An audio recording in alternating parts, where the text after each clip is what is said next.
হচ্ছে আমাদের যে 35-এর দাবি এবং শর্ত সাপেক্ষে বিভিন্ন জায়গায় উন্মুক্ত করা হোক বয়স সীমা, এই যে দাবিটা, এই যে যৌক্তিক দাবি, এই যে বিশ্বের সাথে তাল মিলিয়ে যে দাবি, এই দাবি বর্তমান সরকার, বর্তমান বিশ্বে একটা স্বীকৃত সরকার, সেই সরকার মেনে নিবে বলে আমরা বিশ্বাস করতে চাই।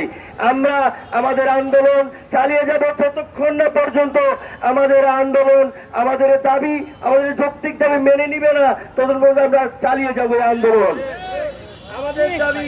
আমাদের দাবি কেন যৌক্তিক, আমি কিছু কথা বলতে চাই। সঙ্গে চাকরিতে প্রবেশের বয়স সীমা 36। আমরা হয়তো কিছুটা ভারতের থেকে আমাদের অনেক আক্ষেপ আছে, অনেক বিদ্বেষপূর্ণ আচরণ আছে, আমরা তাদেরকে পছন্দ করি না, কিন্তু সেখানেও তো বেকার সমস্যা মারাত্মক। আপনি যদি সুযোগ সুবিধা বৃদ্ধি না করেন তাহলে তো এই সমস্যার